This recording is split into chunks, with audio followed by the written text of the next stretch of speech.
অধিনায়ক ছাড়া এবার রেফারির সাথে ম্যাচের সময় কথা বললেই পেতে হবে হলুদ কার্ড। ফুটবলে এমন অদ্ভুত কিছু নিয়ম নিয়ে এসেছে ফিফা। ফুটবলে বড় পরিবর্তনের হাওয়া। বিশ্ব ফুটবলের নিয়ন্ত্রক সংস্থা ফিফা নিয়ে এসেছে একগুচ্ছ নতুন নিয়ম, যা বদলে দিতে পারে খেলার গতি, কৌশল, এমনকি ম্যাচের ফলাফল। আজকের ভিডিওতে আমরা জানব এই নতুন নিয়মগুলো এবং এই নিয়মগুলো খেলায় কি কি প্রভাব ফেলতে পারে সেগুলো।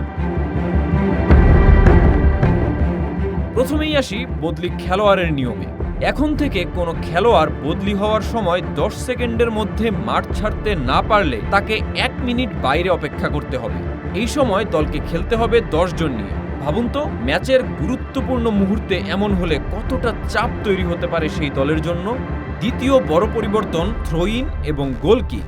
এখন থেকে মাত্র 5 সেকেন্ডের মধ্যে থ্রো ইন বা গোল কিক নিতে হবে। দেরি হলেই বল চলে যাবে প্রতিপক্ষের দখলে, ফলে সময় নষ্ট করার কৌশল প্রায় অসম্ভব হয়ে পড়বে। তাই সময়ের বিষয়ে ফুটবলাররা বেশ সচেতন থাকবেন। তৃতীয় নিয়মটি খেলোয়াড়দের চিকিৎসা নিয়ে।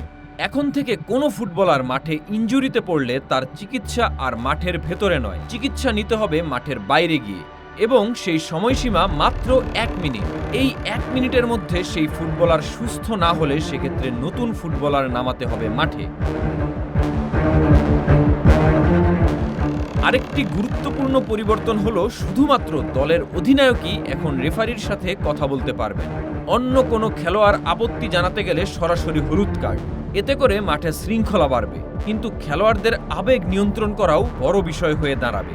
সবশেষে ভিআর বা ভিডিও অ্যাসিস্ট্যান্ট রেফারি। এখন শুধু গোল বা পেনাল্টি নয়, কর্নার কিক এবং হলুদ কার্ডের ক্ষেত্রেও ভিআর ব্যবহার করা যাবে। এমনকি ভিআর দেখে হলুদ কার্ড ও রেড কার্ডে পরিণত হতে পারে। সব মিলিয়ে এই নতুন নিয়মগুলো ফুটবলকে আরও দ্রুত, নিয়ন্ত্রিত এবং টেকনোলজি নির্ভর করে তুলবে। তবে প্রশ্ন একটাই, দলগুলো কত দ্রুত মানিয়ে নিতে পারবে এই পরিবর্তনের সাথে।